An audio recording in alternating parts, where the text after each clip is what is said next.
Ang pinakamagagandang kalsada sa Luzon ay nag-aalok ng nakamamanghang tanawin ng baybayin, zigzag road sa kabundukan, at tanawin ng kabundukan, na may mga nangungunang ruta.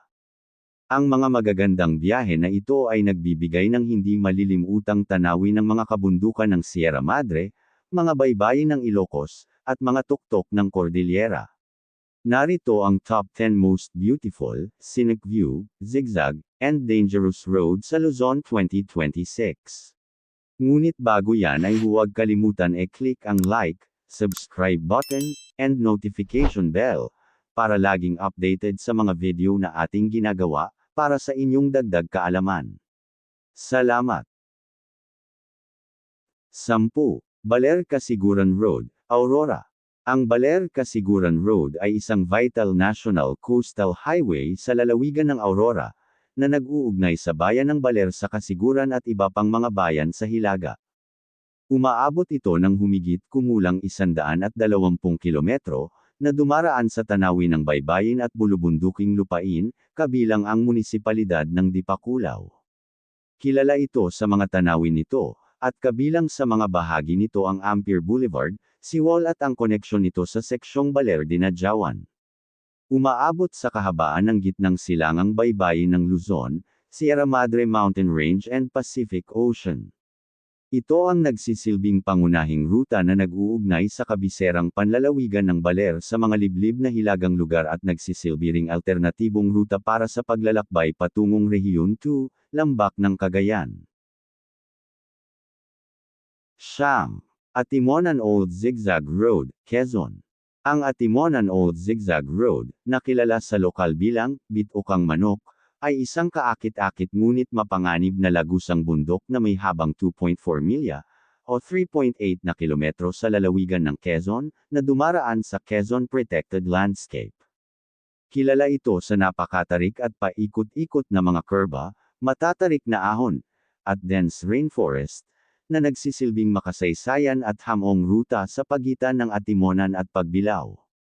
Kilala sa pagiging mapanlinlang, lalo na para sa malalaking sasakyan at habang nagmamaneho sa gabi. Nag-aalok ng breathtaking, nakamamanghang tanawin ng nakapaligid na protektadong tanawin ng rainforest. 8. Subic-Clark-Tarlac Expressway. Ang Subic-Clark-Tarlac Expressway ay isang 93.77 km, 4-lane toll road na nag-uugnay sa Subic Bay Freeport Zone, Clark Freeport Zone, at Tarlac City. Bilang pinakamahabang expressway sa bansa, nagsisilbi itong mahalagang ugnayan para sa kalakalan at turismo sa gitnang Luzon, na direktang kumukonekta sa NLEX at TPLEX. Ito ay pinamamahalaan ng NLEX Corporation gamit ang EasyTrip RFID system. Dumaraan sa mga lalawigan ng Bataan, Pampanga, at Tarlac. 7. Dalton Pass, Nueva Vizcaya. Ang Dalton Pass, na tradisyonal na kilala bilang Balete Pass, ay isang makasaysayang lagusang bundok na 892 meters sa ibabaw ng antas ng dagat, sa hangganan ng mga lalawigan ng Nueva Ecija at Nueva Vizcaya sa Pilipinas. Ito ay nagsisilbing tarangkahan patungo sa rehiyon ng Cagayan Valley, na nag-aalok ng mga tanawing kahanga-hanga, paikot-ikot na daan, at mahahalagang alaala ng ikalawang digmaang pandaigdig. Ito ang lugar ng isang marahas na labanan noong 1945 kung saan halos 17,000 sundalo ang nasawi, kabilang si James Dalton II, na ipinangalan dito. 6. Quirino Skyline Road, Ilocos Sur. Ang Quirino Skyline Road, na madalas ding tinutukoy bilang Skyline View Deck Area, ay isang kaakit-akit na high-elevation road sa Quirino, Ilocos Sur, na tanyag dahil sa malalawak na tanawin ng kabundukan, penomenong Sea of Clouds, at mga kalsadang paikot-ikot. Isa itong kilalang destinasyon ng mga turista na matatagpuan sa kahabaan ng kalsadang San Emilio Quirino, na nag-aalok ng malamig na klima, na tinatawag na Little Baguio. Isang tanyag na lugar para sa mga turista, nagmomotorsiklo, at mga manlalakbay, na kadalasang may tanawin na may kafe, mga kalapit na tindahan, at isang bagong palatandaang Skyline Hands. 5. Bagak Mariveles Road, Bataan. Ang Bagak Mariveles Road ay isang 43 hanggang 50 kilometrong, 4-lane coastal highway sa Bataan, na nag-uugnay sa mga bayan ng Bagak at Mariveles.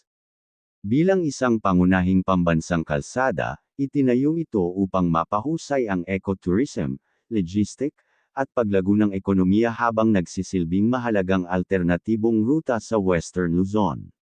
Pinag-uugnay nito ang mga coastal villages tulad ng Paisawan, Binuangan, at Quinawan sa Bagak patungong Mariveles, na nagpapababa sa oras ng paglalakbay at sumusuporta sa industriya ng turismo.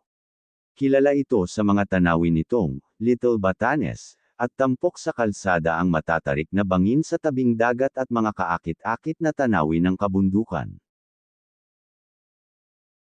4. Daang Kalikasan, Pangasinan. Ang Daang Kalikasan, o Nature Road ay isang magandang 54 na kilometer highway sa mga Tarem, Pangasinan, na nag-uugnay dito sa Santa Cruz, Zambales. Kilala ito sa mga paikot-ikot at sementadong kalsadang napapalibutan ng luntiang mga burol at malalawak na tanawin, kaya naging paboritong destinasyon ng mga turista para sa pamamasyal at pagbibisikleta. Madalas itong tinatawag na Nature Road dahil ang kalsada ay dumaraan sa halip na tumatawid sa likas na kapaligiran, na nagbibigay ng nakalulubog na karanasan sa likas at kaakit-akit na tanawin ng lalawigan. 3. Cannon Road, Benguet. Ang Cannon Road ay isang makasaysayan, 33.5 hanggang 41 kilometro na zigzag highway na nag-uugnay sa Rosario, La Union, at Baguio City, na tanyag sa Lion's Head.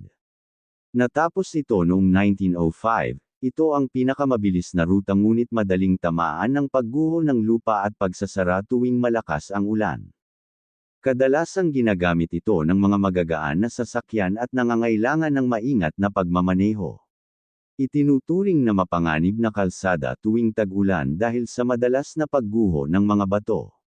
Kilala ito bilang pinakamaikling ruta papuntang Baguio, at tanyag sa matarik nitong paikot-ikot na daan, mga tanawing kabundukan, at bilang isang mahalagang tagumpay sa inhinyeriya na itinayo ng US Army Corps of Engineers sa pagitan ng taon 1903 at 1905.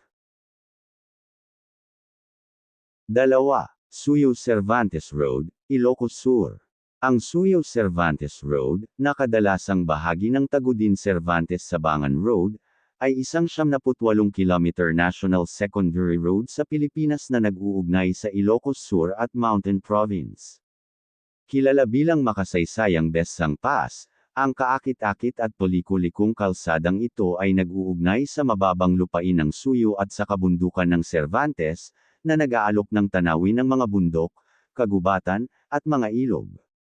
Itinatampok ng rutang ito ang mga dramatic, makikitid, at palikulikong kalsada sa kabundukan ng Cordillera, na may mga taas na umaabot sa 1,500 metro sa ibabaw ng antas ng dagat at kahangahangang tanawin ng mga nakapaligid na bundok.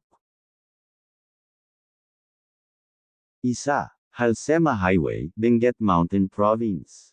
Ang Halsema Highway, o Mountain Trail, ay isang mahalaga at kaakit-akit na rutang may habang 150 hanggang 166 na kilometro sa rehiyon ng Cordillera sa Luzon, na nag-uugnay sa lungsod ng Baguio at Bontoc. Kilala ito sa mga tanawin sa mataas na altitude na hanggang 2,255 metro, o 7,400 feet above sea level sa municipality ng Atok Benguet, at matatarik na bangin, at nagsisilbing mahalagang daanan para sa agrikultura sa kabila ng pagiging kilala sa mapanganib na mga kondisyon tulad ng pagguho ng lupa at hamog. Dumadaan sa Benguet at Mountain Province sa Northern Luzon na malawakang itinuturing na isa sa mga pinakamapanganib na kalsada sa mundo, lalo na tuwing tag-ulan dahil sa mga pagguho ng lupa, hamog, at makikitid na paikot-ikot na daan.